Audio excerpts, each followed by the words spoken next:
Okay, let's do this. Hey, man. Welcome to the Big Bad Broadcast, dude.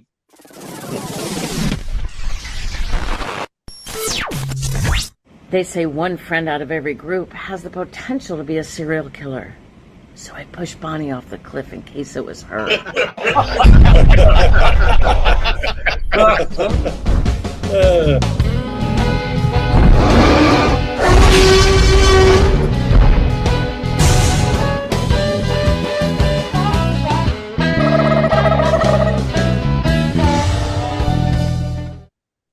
Hey, welcome to the Big Bad Broadcast, now on the Roku Network on Strong Island TV. And we are on, ready for this, our new platform. We are on Podcast Playground. Yay! We'll soon be on Apple Podcasts. We'll be on every podcast there is and all that. And we have a great show again for you today. We got the normal people. Well, as normal can be. We have Mike Grief. Hey, I just want to know one thing. This podcast playground out, do they got swings and slides and stuff? Because I'm really looking forward to this. I heard you're banned from the playground. No, I can't go within 100 yards of the playground. And but that's a whole Greg Mitchell taking pills. Yeah, I'm just getting ready to get in the mood. Hold on. Yeah, it's like jelly beans. Oh yeah, well, there you go. I'm drinking too. Hold on, it's Easter. All right, so on our little video, we talked. That woman said about serial killers. So a little research said, for you people that don't know, that there are 4,000 active serial killers in the world at any given time. 1,200 are inactive, not counting the 4,000, and that 33% of the people in the world will come across a serial killer at least twice in their lifetime. So look, there's even competition to be a serial killer. I mean, now you really have to be nuts and do something wild to stand out. I mean, you could kill 4 or 5 people and then you're just a serial killer, but you got to really do something nuts to stand out, to be like that psycho killer. I got to tell you, man, compared to you two, you guys are amateurs compared to me. I've killed millions, if you count masturbation. So, yeah. If you count. If you count what? Masturbation. Oh. I've killed many one-celled organisms. Oh, thank God for that. Or I'd be everywhere. Oh my God! Can you imagine that? So for all the New Yorkers, breaking news: Aaron Rodgers just signed with the New York Jets. Other breaking news: he broke his hip. Thank you so much. He's so old. Well, let's talk a little bit about. I know that Mike isn't a big football fan, but Aaron Rodgers is a certified nut job. Yes. Yeah. Or he made this. Yeah. Go ahead. No, I was just going to say he's kind of a right-wing nutbag. Yeah, he's right. He's an anti-vaxxer. I know that. Anti-vaxxer. Well, I encourage that. People who don't want to get a don't get a vaccine. I mean, like, I encourage anti-vaxxers because really, let's get rid of them. Well, not after we just paid $150 million for him. No, but if he dies, how much? And unreported, they think it's $150 million. For how many years? What, 4 years? 5 years. He's 40. What do you mean 5 years? He's not 40. He's 37.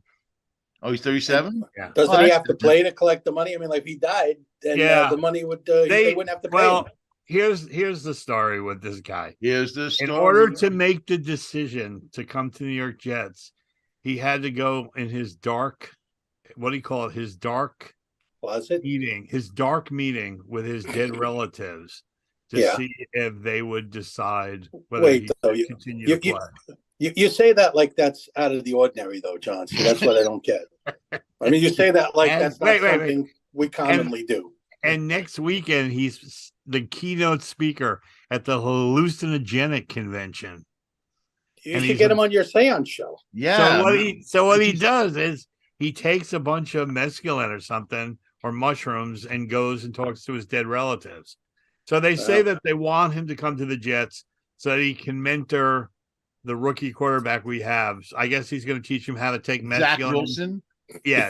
Zach Wilson will be 70 by the time he retires. What are you talking about, young quarterback? No, maybe they didn't say mentor. Maybe they Zach said Wilson Mentos. just turned 20. What? Zach Wilson just turned 20 years old. No, he's not just 20. You wouldn't Just be. turned 20. No, dude. You're 22 when you go out of college. What are you talking No, about? he didn't finish college. That's the whole point. Oh, okay. He only did a half a year in college, and they drafted him. Well, color me green and white. So yeah. So anyway, so I talked to Fred Klett, who's a very funny comic. Who's Fred Klett. He's gonna be on the show next week. Who's a big Green Bay fan. Oh, The only problem with Fred Klett is so hard to find. You can never find Fred Klett. Yeah, I'm not sure he exists. The Return of the Monkeys. As soon as they made the announcement, I called Fred, and he goes, "I was waiting to hear from you." And he goes, I know. He goes, I know the Jets are going to be really good this year. He goes, we're going to suck. He goes, but I'll be honest. After 10 years of Aaron Rodgers, we're glad to see him go. He's crazy. He is crazy. And you know what? Here's the other thing. The other issue I have with the Jets. I mean, when are they going to get draft well? I mean, they passed on them. They passed on. I can't just say they didn't draft well. No, they passed on an offensive and a defensive player of the year from the last draft. Well, draft a quarterback. Okay, they passed on Dan Marino for Ken O'Brien way back when, and since then it's been total shit show. No. As far as they had Brett Favre, total disaster. They had Vinny Testaverde. No, wait a second. See, you're talking to a major Jet fan. Brett Favre, Brett Favre for the first half of the season. Came from the Vikings. We didn't. He came from Green Bay. No, he went to the Vikings and to the Jets. No, he went from Green Bay to the Jets. And then to the Vikings? Yes. Okay. What happened with Brett Favre was he was having an unbelievable season with the Jets. Then he got hurt mid-season and refused to tell anybody that he got hurt because he was 60 and he forgot. Because he wanted to set the record, which he has now, but to pad it for the quarterback with the most consecutive starts, which is really wrong. Well, correct me if I'm wrong, right? You guys want to win games, so okay. You talk about Aaron Rodgers. Like I said, I'm not a big football guy, but he's a great quarterback, right? He may be a nut. Right. But he's going to bring something to the team. So if winning is the bottom line, right? Who cares, exactly. Exactly. And there's just this little less we talk about it because you don't really. But the Jets are snake bit, John. But what the crazy thing about it is, Zach Wilson, the young quarterback, who no one's really given up on yet because he does have some good things. He just needs a lot of work. And Aaron Rodgers was his mentor. He looked up to Aaron Rodgers, and even in the first couple of games that he played after the game, he would call Aaron Rodgers for advice and stuff. So to have Aaron Rodgers there, sit the kid for a year, have him watch Aaron Rodgers, have a mentor Aaron Rodgers, and he's still on a rookie contract. So this way we can tell whether he's worth keeping or moving on. But I just checked. He's 22. All right, just turned 22 then. Yeah. So 22 years old. So by the time the contract's over, he'll be 27. No. That's his prime. Oh, Aaron's going to play for 2 years. That's about it. These guys listen, man, it must be nice to be young and have those many millions. Hey, did you hear, not that it has anything to do with this, but or anything we spoke about before, but did you hear T-Mobile just bought Mint Mobile, Ryan Reynolds' company, for like $1.3 something billion. Nice. So Deadpool is now like a multi-billionaire. Well, I mean, I don't think he owned Mint Mobile. Wasn't that one of the sponsors that we talked about? Was what, Mint Mobole? Yeah. I know that Mint Mobile's one of the sponsors for the podcast Playground, I think. Yeah. And yeah. I'm going to have to reach out to amazing. him. That's amazing. Yeah. Speaking of Mint and Green Bay, it's going to be St. Patrick's Day. Well, this is St. Patrick's Day. That was the other conversation we were going to talk about that week. Did you like that little segue? I'm going to get my corned beef and cabbage on. I had it last night. I made corned beef and cabbage last night because Chris went away on a cruise. And I made it the way I always do. It was just tasted kind of dry. There wasn't a lot of fat on it. Did you boil it? You make it at home. You boil it yourself. Put it in a crock pot and cooked it for like what they say with beer, 5 hours with veggies and you make it. You make it the Irish beer way, in the pot. Right? You're not supposed to drink it, John. Yeah. I don't know why this beer's helping, but it's so dry. I don't get it. Yeah, it said the recipe said trim the fat off your corned beef, then get a pot. But my guy was out of town. I wouldn't trim the fat because the fat's the flavor, baby. Know. But you know, I would be very tasty if you guys cannibals would love me. Well, I don't drink. So, but do you celebrate big St. Patty's Day, John? You go out there and have. Let me tell you something. There was nothing more exciting. There was nothing more exciting than vomiting up green beer. Oh, no, I don't. I really don't. I mean, when I was a kid, I was Italian. This is the day we wore orange. That's when we went to war with the Irish. I don't celebrate either. I also don't drink, but I am my survival job is rideshare, and I am driving. Well, you better put plastic on your back seats. No, I have this National Vomit. I bought 45 of these. It's just what? Is that a vomit bag? It's a portable vomit bag that expands. I'm going to put them in my back seat. Oh, at first I thought it was just a big condom. Well, you know, I thought it was a guy huffing glue. Huffing glue. There you go.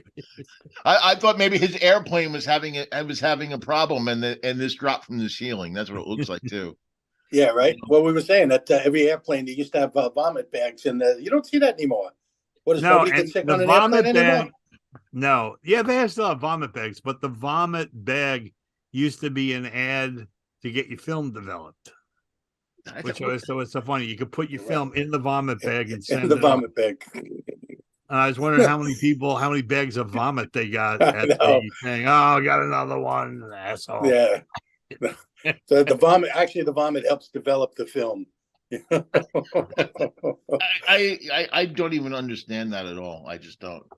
It's just a way to get somebody to pay for the vomit. What is it? Oh, if I want to remember this, I can take pictures. Well, here's the question: have you ever? I mean, John flies a lot. I fly here and there. I don't know how often you fly, Craig, but have you ever seen anyone vomit into one of the vomit bags? Yes. Guy next to me. I was on a flight that stopped twice to California, and every time we took off, he threw up in a vomit bag. And then he'd have to go, excuse me. And I felt like going, there is no excuse, man. Oh, man, come on. Well, you can't help it. I mean, yeah. Kill yourself. That's how you help it. You kill yourself. Wow. Or you rent out the whole row. Wow. They always try to be so discreet. They go like, well, people you're like, what the hell are you doing? Some people have really bad motion sickness. Let me tell you something. When I throw up, if you're on a plane, if I throw up on the plane on the ground, you hear me. At 36,000 feet, you hear me. I don't throw up like I'm like. Oh, I knew you were a hacker. Like horrible. No, when I throw up, people in other countries call to find out if a war started. See, not me, because everyone, you can tell I'm bulimic. So when I throw up, it's very quiet. You never even know. I could be throwing up now, like here right now, and you'd never know. I have to ask you: are you really bulimic, or did you just say that? I am a recovered bulimic. I used to. Me too, dude. And throw up, and boy, we've gone into some strange territory here. Man, I'm in recovery from that too. I can throw up on demand. I have no gag reflex, and that helps me. That does help me in many ways, actually. Two of the heaviest guys on the show are both claiming to be bulimic. But we're in recovery. Look at Hey, John. You know what? For me, it was a financial thing because I like to taste the food again. Okay. Oh no! I was getting my money's worth out of it. Yeah, John, you've never lived until you throw up ice cream because it tastes just as good coming back. Oh my God, it's so disgusting. I didn't want to hear this. Now, you want to talk about flying though? I am a white knuckle flyer. I am literally the worst. I am terrified of flying. As a matter of fact, I was supposed to have a 2009. I was supposed to fly to New York for a vacation. Right. The night before, I canceled it because I had a premonition or I had a bad feeling about the flight. And I canceled my vacation. Don't fly. Well, I told you about this flight that I just took, right? I don't know if I told Craig, but because I took my flying pill. So the next day, I was, I'm usually still half whacked out. Flying pills? What are flying pills? I want to know what flying pills are. They're relaxing, man. It's like I become Tommy Chong to everyone. Or the Xanax? Xanax. Yeah, I take a Xanax when I fly, which turns me into Tommy John. Hey man, how you doing? I'm talking to everyone in the airport. I'd have to take 7 of them, man. I'd have to take 7. I've taken 2 and there's no effect. You want to know how I fly, Mr. 1 million miles American Airlines? Tough guy. I walk on the plane with. I walk on the plane. He walks on the wings. I walk on the plane. I sit down. I wait for the 2 people to sit down next to me. I buckle up. I go to sleep. I wake up 2 hours into the flight. I thought John was going to say, like, yeah, I walk on a plane. I got my balls in my hand. I sit down. I say, hey, stewardess, make sure 2 chicks are sitting next to me. I never wake up at all during the takeoff. And then he walks into the cockpit and he goes, you know what? Let me fly for a while. How can you be sleeping for the takeoff? They only load you in like half an hour before. You already sleeping? So always right to sleep. As soon as the 2 people sit down next to me, close my eyes, out. I'd be terrified to fall asleep on a plane. What if something happens and you have to be awake? You don't know about it. I'd rather be sleeping. I wouldn't want to know about it. I'd rather be sleeping and freaking just have it fun. I just wake up in the ocean and go, what happened? Have you seen the video? Have you seen the video? I should have gotten it for the show, but somebody was taking it. There was really bad turbulence, and they had the drink cart in the aisle. Oh yeah, and they hit a big bump, and the cart, the flight attendant hit the ceiling, and everybody got drenched with all the drinks and the water and stuff, and it was horrific. I mean, oh my god, it's like I have a heart attack. My wife is always like, why don't you dress comfortable? Yeah, because I wear jeans, I wear boots when I wear all that stuff. She goes, why don't you get comfortable? You're going to be on a plane. I'm like, didn't you see Castaway? Like, if the plane goes down and I got to have boots and tough pants, you know. It's that's why I travel with a volleyball. Like a volleyball. But do you think, there's a question, though. Do you think you'd survive? If you got stuck on an island like in Castaway, do you think you'd survive? I'd be dead. Forget it. Would you want to survive? That's the I would probably get sunburned trying to find Wi-Fi. Why wouldn't you want to survive? I mean, listen, that people pay millions of dollars for their own private island. I know, but that movie was so disturbing that Tom Hanks was having an affair with a volleyball. He was definitely having sex with that thing. He was not. He was. Come on, Wilson. You can tell Wilson. Definitely having sex with Wilson. If he was, it's not my mind. If he was, it was against having sex with Wilson. Listen, if he was, it was against Wilson's will, and Wilson is a victim. Right. You know what? I'm gonna put a suit against him for Wilson. The one thing I took away from Castaway was it was a great way to lose weight, because he was heavy when he got there, and then all of a sudden they cut and he's like really skinny with the beard and he's spearing fish in the water, and I'm like, hey, maybe I could do that and lose some weight there. That'd be nice. That'd be fun. You would last 3 hours. I wouldn't. I'd be dead. I would die. Okay. You'd last 3 hours until you had to spear your first fish. Well, I'd have a heart attack on the plane. That was one of the most horrific plane crashes ever put on film, man. I'd be dead. Forget it. Yeah. Or like, no, you know what was cool? If you saw that movie Flight, did you see that movie Flight with Denzel Washington? You remember how turned upside down and flying the plane like he's all you talk about keeping your cool. He's flying upside down and he's like, you know what? Put the flaps in and you remember that movie Alive? Alive. Alive was the one with the soccer they ate each other. Crashes. Yeah. They had to eat each other to stay alive. Yeah, they actually didn't have to eat each other to stay alive. They just wanted to. The most disturbing part about that movie was the people in the movie were eating better than the people on the plane.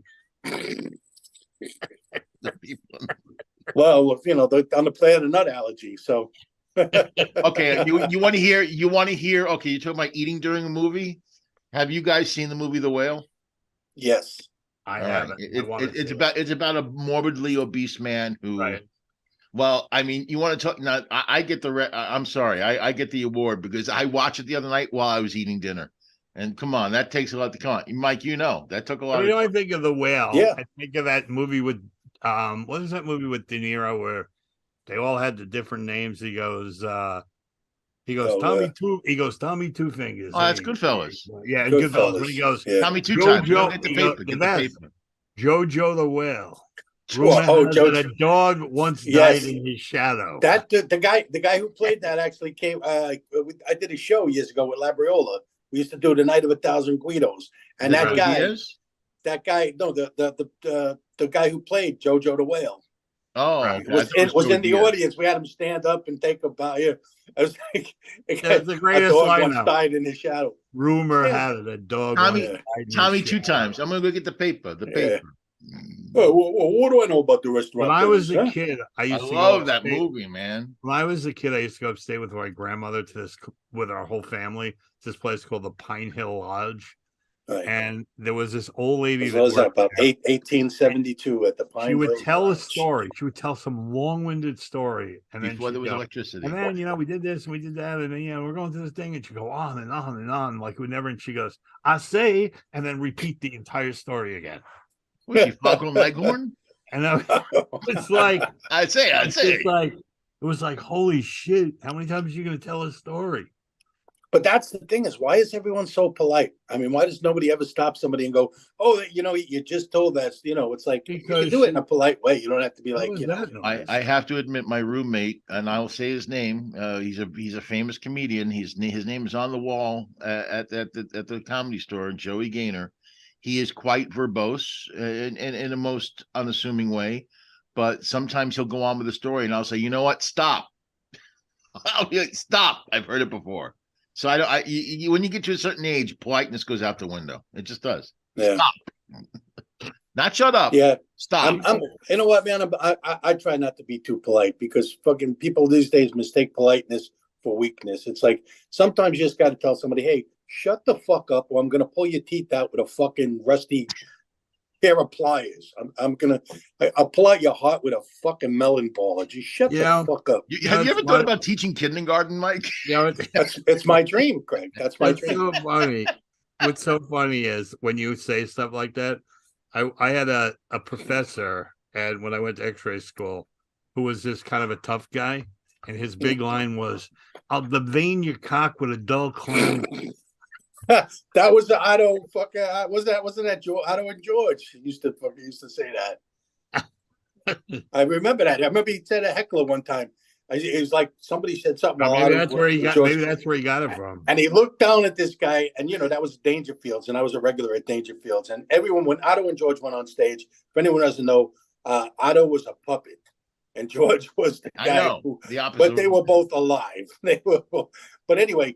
And Otto was the nastiest, dirty. The puppet would just say the weirdest. So I remember somebody heckled him one time, and he points the puppet at the guy, and he goes, "Yeah, shut your fucking mouth. I'll devein your cock with a clam knife, you motherfucker." I was like, my idol.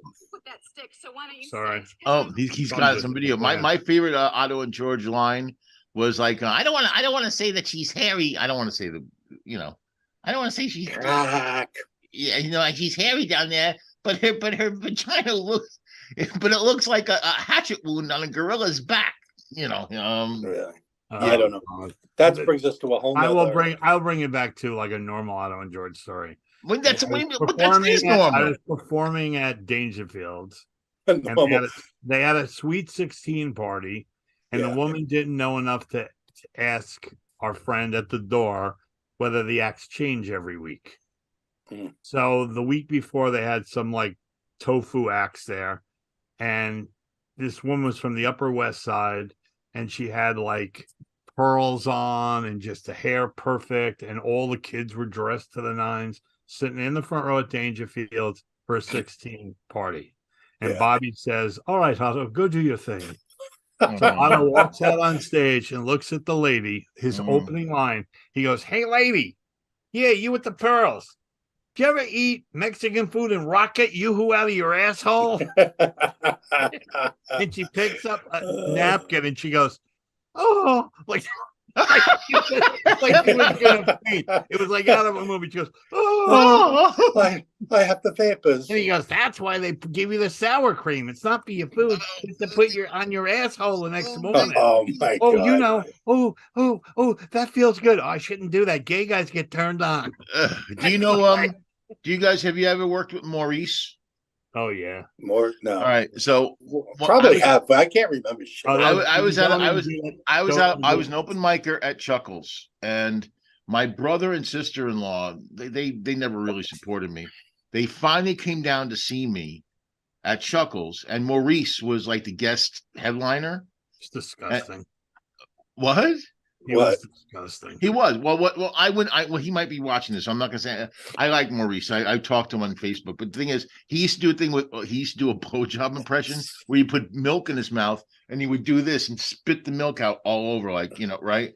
So of course, my sister-in-law, she's a tight ass.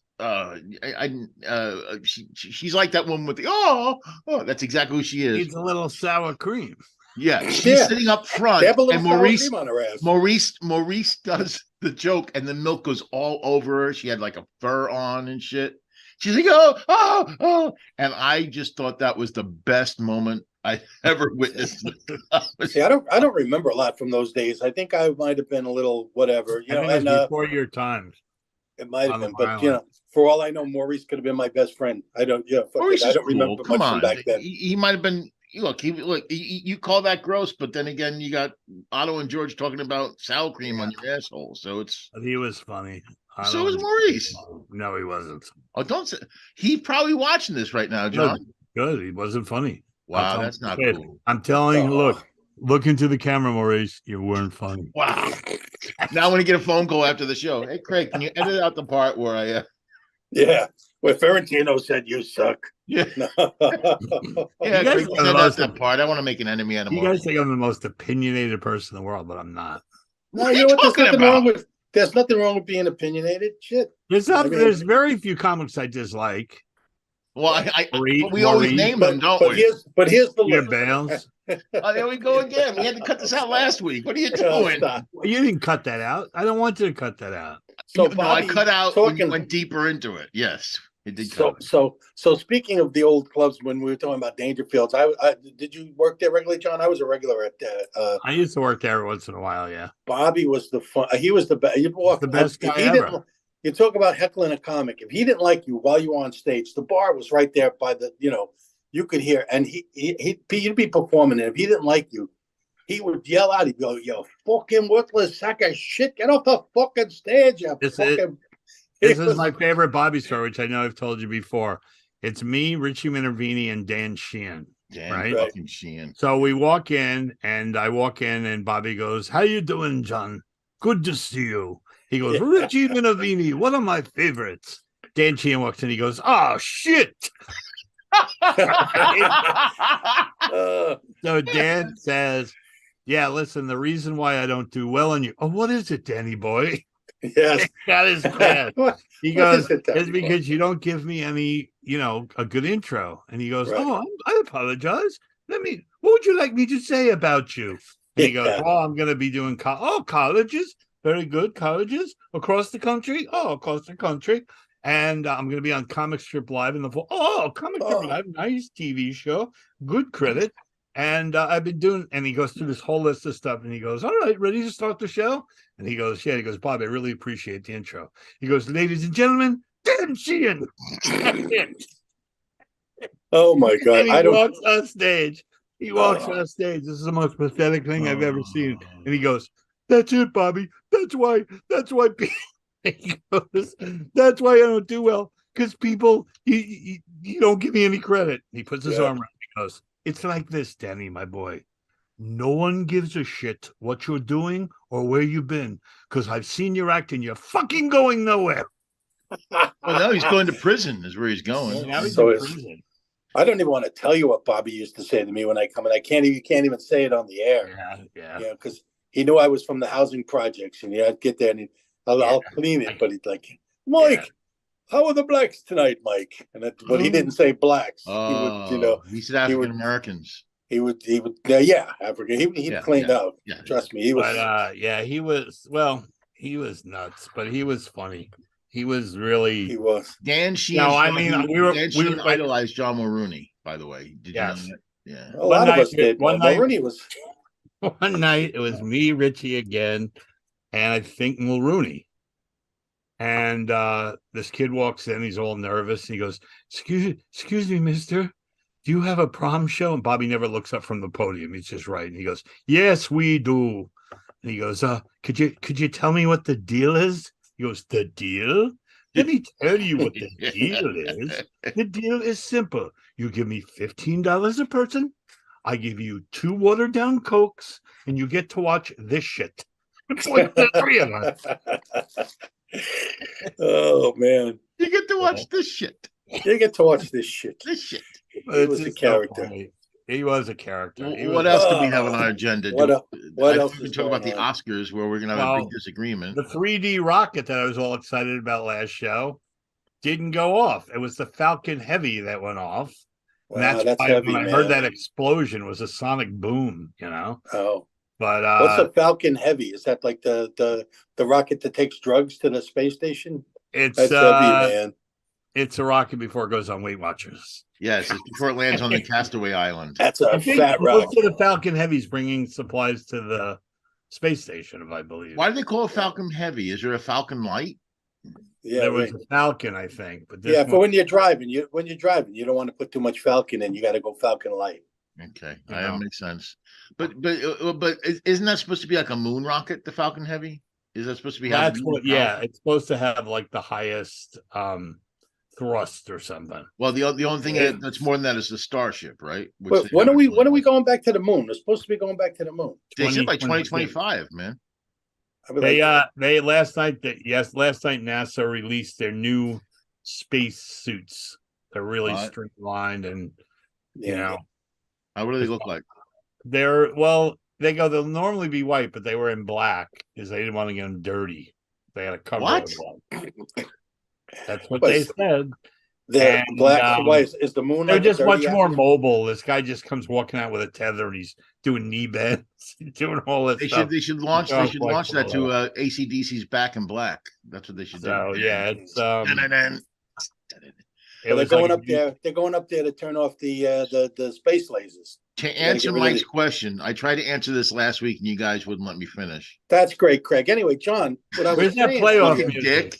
Where's that playoff music? Yeah, no. I'll be quick. It'll be only about 12 minutes. Hold on. That's what he says to his boyfriend. The Artemis program, they launched 1, 2 is going to be next year, 3 is landing on the moon. So they said it's going to happen by 2025. There you go. There you go. 2025. You guys believe that we actually went to the moon? Yeah, of course. A lot of people. They don't. We didn't. Are you a denier, John? No, I believe we went to the moon. Okay. I certainly believe that we went to the moon. I'm just saying there's a lot of people that don't. They think it was done on a sound stage and all. It just doesn't make it. I know. I had a guy actually. Facebook. You know how you can prove that none of this shit is because there's too many people that would have to keep these secrets, and people have big fucking mouths. Nobody can keep a secret. So if it was what happened in a sound stage, it would have leaked out many. Everybody on the sound stage. Everybody at NASA, everybody at Mission Control, and not to question the Russians who were watching everything we were doing, the Chinese who were watching everything we were doing. Exactly. Yeah, you don't think the Russians and all them would have come out and said, "Well, we got radar and stuff, and we never saw no rocket go to the moon." And the number one best argument is, if you're going to do it, why do it 6 times? Yeah, I'm not a big conspiracy thing, but I do not believe that a plane hit the Pentagon. I don't believe it either. Really? They got video of it. I mean, they don't. No, they don't have video of it. They don't. And the hole is really tight. They don't. You see it. You can't see it as a plane, but you see. I've seen it. It was a missile. It was definitely a missile. Definitely, I think they shot that plane down. That's why the debris was all over. But that's a whole other discussion. But it's a missile. I guarantee it was a missile. Well, there was a general in the building that said it was a smell of rocket fuel. Yeah, and then they pulled out some engine. It was probably plain. They said there was no wing mark. There was no wing marks on the Pentagon, and none of the street lights on the approach were knocked down. And here's another thing: you have arguably the most important building in the world, or one of the most important buildings. You're telling me there was no video surveillance of the rocket of the plane hitting? They only have choppy frame by frame stuff, and you can't. And they say that there was no debris because It burnt up so bad there was nothing left. No, that's bullshit. Yeah. Hold on. I want to put a few more chips from my vaccine on and turn them on in my head. Where's my thing? I believe that here's what I believe. I believe that somehow, some way, the terrorists got their hands on a missile, and I believe the U.S. government didn't want us to realize that they had capability of doing Not it. at all. We shot the missile. Then where did the plane that crashed? The plane was shot down. The debris. Why did we shoot the missile? We shot down the plane because we didn't want it coming into. Where did we shoot it down? Where is it? Pennsylvania. The one in Pennsylvania. No, there was 3 planes. There was one in Pennsylvania, two that hit the Twin Towers, and then the one that right. So basically, what they think is that they were trying to shoot down that plane in Pennsylvania, and the missile went haywire and hit the Pentagon. Oh, that's you realize you're saying we did that ourselves. No, it wasn't on purpose. I mean, it certainly wasn't. That's pretty haywire, John. Yeah. I seriously doubt that, man. Meanwhile, what we're talking about is what Marjorie Taylor Greene believes in. Space lasers. She believes in this whole thing that we're talking about. What? That we shot that what did she believe? 9/11 was an inside job? Well, come on. She still drags her knuckles on the ground when she walks. She's a freaking but what does she believe? I'm confused as to what she believes. What we're talking about, that no plane ever hit the Pentagon. That we shot. Man, so we agree with her? I know, that's what really... No, you believe with her, not me. All right? Well, I mean, I don't know what happened, but I don't believe it was... I'm smarter than you guys. I'm smarter than you guys. You know what I don't understand either? What about all of these people? There's these people that think they're time travelers. And it's just bullshit. I'm sick of time travelers. I'm sick of Bigfoot. You know what though, John? I'll tell you what, like I said, when I take my Xanax when I fly, I become a time traveler. I go back to the 60s. Hey man, I'm telling you, I'm like, hey, 70s, 60s, it's like groovy, man. Where's Woodstock? We were all time travelers last Sunday. You guys want a great hour? You guys want to see a great show on Amazon Prime? Is Daisy Jones and the Six. Daisy Jones and the Six? What? It's a porn. It's about a band. It's about a fictitious band in the 70s. And it's 6 3/4. The writing is really good. The lead singer is played by Elvis's granddaughter. Right. And who says in the interview that she completely lied. She has no musical talent whatsoever. But when they said, I'm Elvis's daughter, of course, granddaughter, of course I can sing and play an instrument. She goes, I couldn't do either, but I got the job.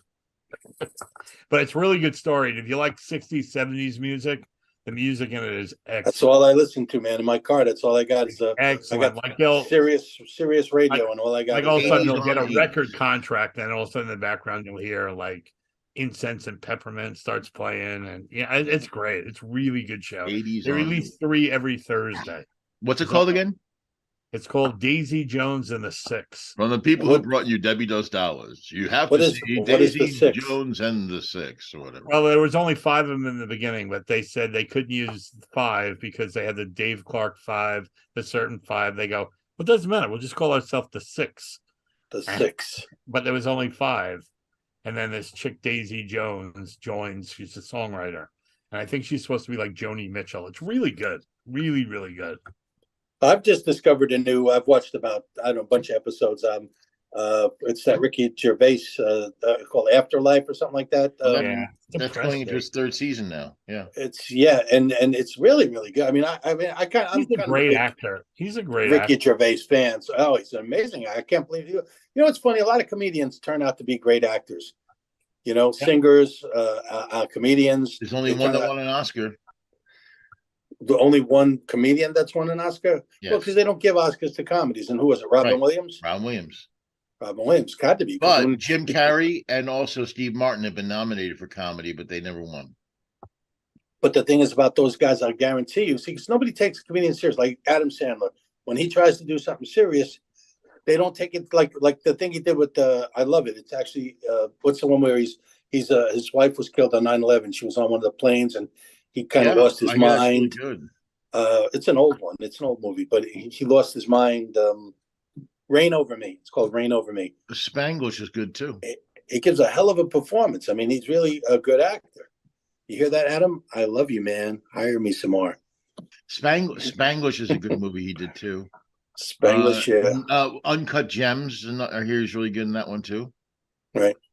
Oh, that movie was. You saw it? Yeah. You thought it was terrible? Yeah, I thought it was terrible. No, John's not going to be in the next Sandler film. He's done. No, I there you go. I like Adam Sandler. You know, it's nice to be a spoiled rich kid and have your parents pay for an apartment, go to the showcase clubs. We're gonna have a lot of fun getting Adam on the show now. Yeah, Adam. No, I'm just I saying, don't really know John that that's well. That is not trashing him. I mean, that's what he told us. Right. Okay. I was on tour. I did a comedy tour with all these guys from A&E, with Colin Quinn, Dom Herrera, and we did a show called The Best of A&E. And he showed up at the Rainbow Room and said, "Hey, can I go on?" And they said, "No, you can't, because this is a thing." And he started laughing, and someone said, "Where do you live?" And he said, "I got an apartment right over the comic strip." And they go, "How can you afford that?" He said, "I have rich parents. I told them this is what I wanted to do, and they've supported me. So I never had to work, and I could take any job that I wanted and whatever." And that's not trashing him. I mean, good for him. You know what I mean? Craig, yeah. Craig, cross him off the list. I don't want him no more. Who? Rich, Adam Sandler. I don't like rich boys. No, I'm kidding. But yeah, no, I mean, he was the one that said that. So, I mean, I'm not like talking. No, I believe it. Listen, school, listen, let me tell you something. You guys from Long Island, I grew up in the housing projects in Long Island City. So every one of you that lived in Long Island to me was rich. I don't care. I thought when I went, you were all rich. You know what I'm saying? We used to wait online to get the goddamn government cheese. Okay. So if you didn't have to wait online for the cheese, Sammy would have given it to you. That happened like 3 years after I started comedy. I was in the Newsday. There was a whole thing about government cheese, and he's like, "Company club." And they went to get the government cheese, and then they found out the son was selling Coke. Oh, well, so we had a big roast, and Richie says, "Listen, I'd really appreciate if nobody mentioned the Coke or the government cheese." Hawthorne walks out on stage and says, "Hey, gee, there's a big arrest here. They just arrested Sammy." Who said that? Who? Hawthorne. They just arrested. I remember. I still remember the Newsday article. Right, he goes, "They just arrested Sammy for selling grams of government cheese." I still remember the Newsday article, because the Newsday article said, "Hey, the last time we had a comedy club, remember that cheese that was on those nachos?" That was the art. I'm like, what? Hey, you know what? I ate it, man. It made good grilled cheese sandwiches. I'll tell you that. And so does that mean that Judd Apatow is culpable too? Probably. Oh, he was in the kitchen. It's so funny. It's so funny is, and you guys know the story that Judd Apatow, Richie told us, Judd Apatow was hired at the East Side as a dishwasher. Right. And he always carried around a little pad and pen and was always taking notes.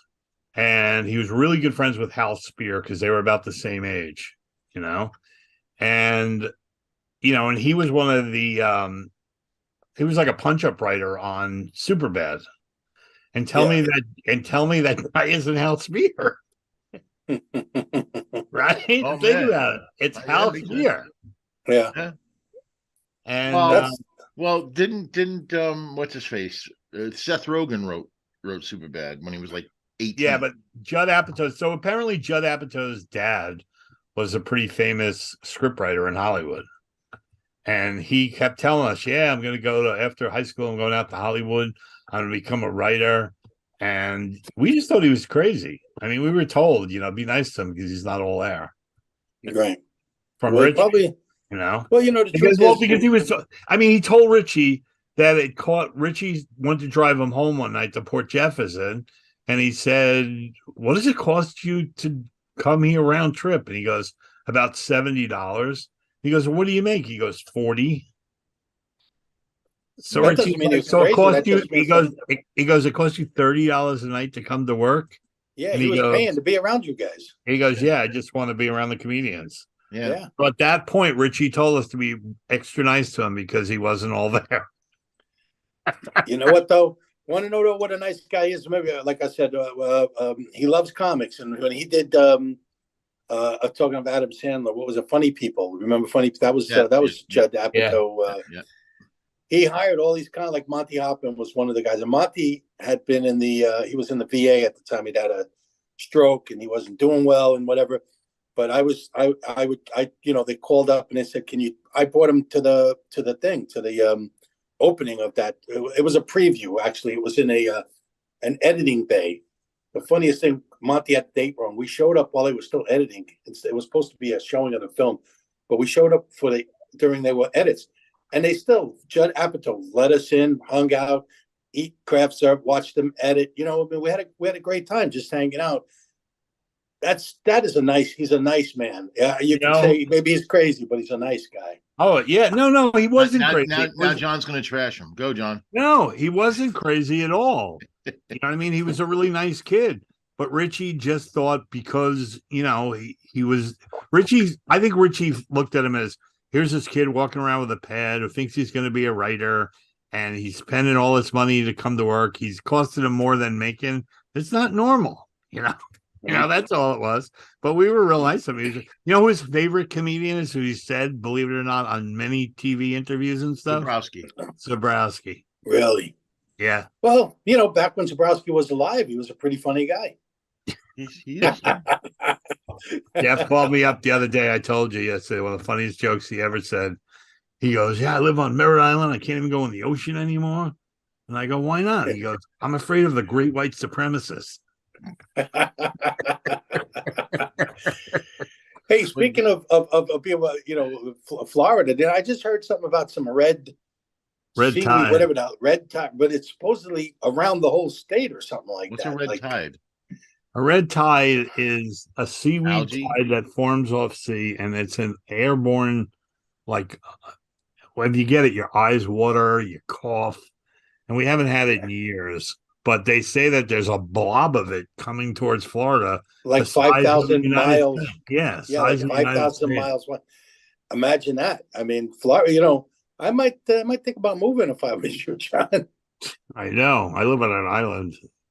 Ugh, it's not going to be pretty. Island. Who did that? That was John Joseph, right? Living on no, that was Jack Simmons. Living on the island. I love Jack. Although Simmons. You might want to move, but this isn't the time to get a loan with all this. You heard about this stuff that's going on with the banks. I know, crazy, right? Yeah, it's banking. My banking crisis is I can't jump over the counter anymore and get to the safe. that's a banking crisis. My banking crisis is I had a check bounce. My banking crisis is I can't find a hammer big enough to break the piggy open. When I lived in Huntington, I had my mortgage through Republic Bank. Right. And that's one of the banks that, was closing down.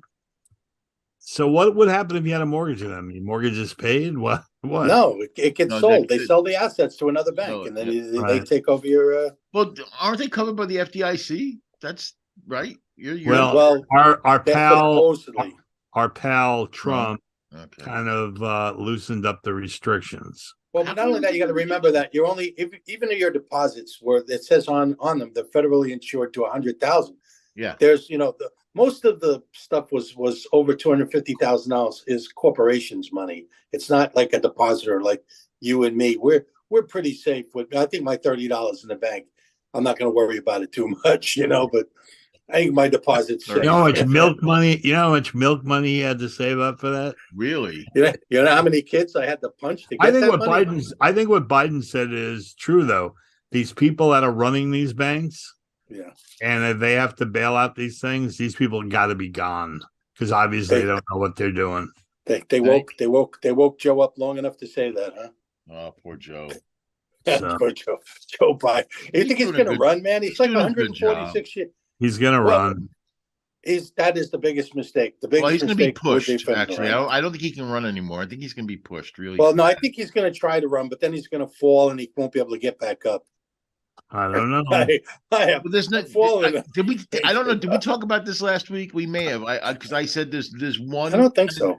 There's one candidate, not a candidate, but one person who could run on the Democratic side and win in a landslide. Arnold Schwarzenegger. And it's not Kamala Harris. Michelle it's not Obama. Joe Biden. That's it. Michelle Obama. If she ran, she'd win. No, you're wrong. She's not interested. She's the most liked person in America. Yeah, she doesn't want to do it. She's still a woman. podcast now. There's a lot of people. We must have talked about this. This is all too familiar. No. There's still a lot of sexism in this country, man. I'm telling you. Why did they elect Hillary? You know? Oh, you think? Well, the Republicans think he's a guy, so it doesn't matter. Yeah. Yeah. Well, I got something. I got something really quick. Listen, the Republicans think Marjorie Taylor Greene is a woman. So. Yeah. Oh, nice. Is anybody here? Is anybody here timing the show? Because I forgot to start the top. We got to stop in 2 minutes, but I just want to leave you with this thought. So I saw a commercial, like Mike Tyson now is selling CBD oil and CBD oil with cannabis in it. And compete with Tommy. This is the best.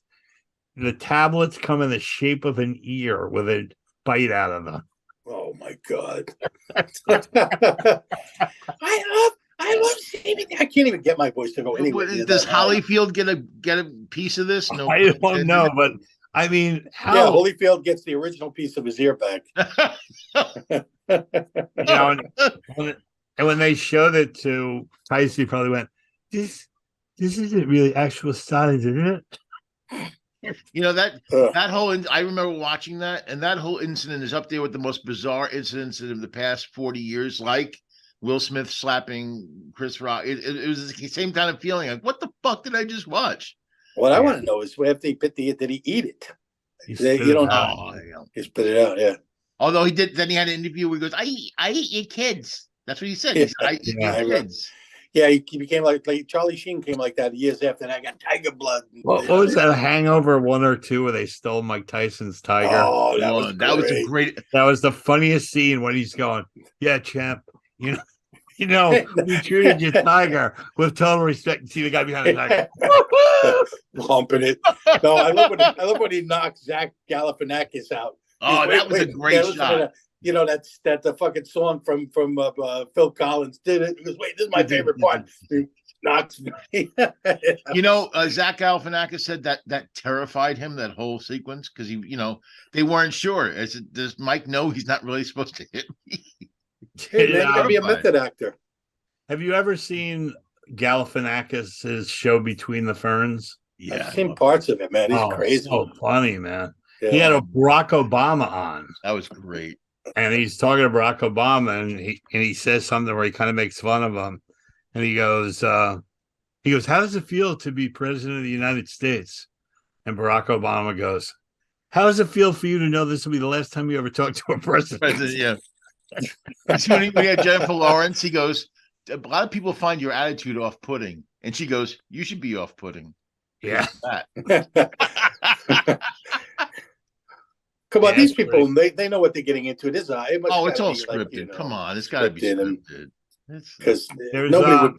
It's not scripted. There's a very good thing to watch on YouTube if you have a chance, called "Celebrities Doing Impressions of Celebrities in Front of the Celebrity."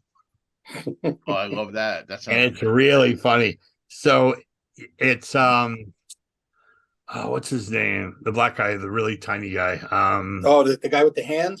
The comedian. Kevin Hart. So it's a tiny guy. That's well, he is. I mean, next to the Rock, he looks like a puppet on this. So he's like a condom. He looks like the Rock's cock. He's doing the Rock's doing an impression of him. It is spot on. And then the next guy comes up and does an impression of the Rock, and he goes like this.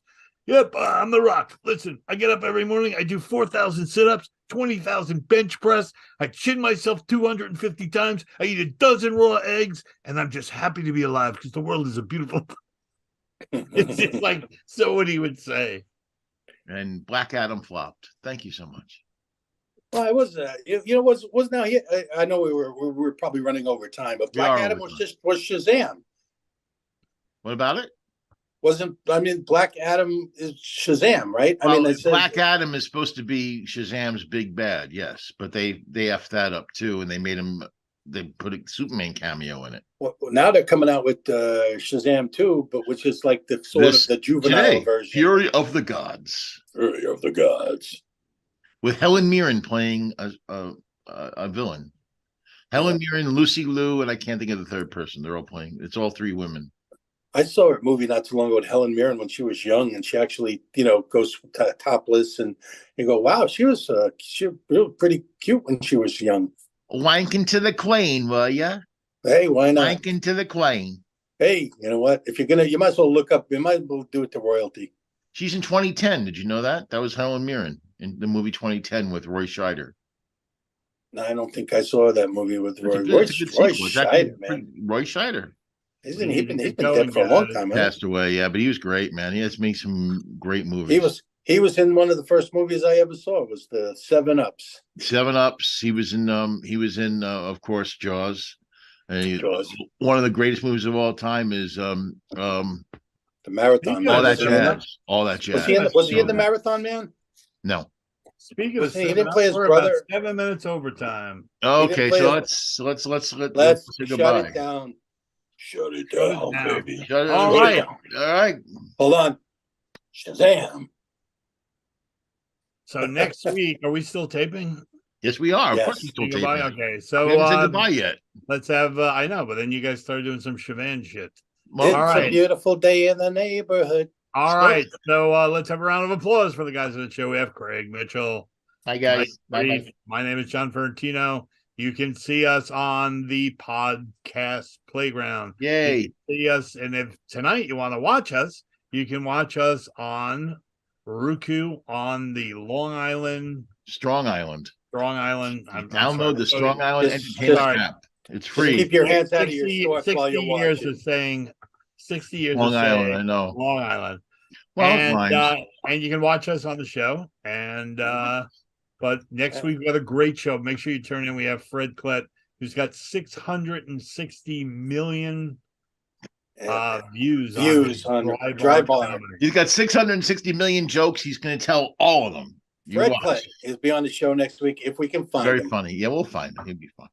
Bye, guys. See you next week. Later. Okay. Bye-bye. Peace.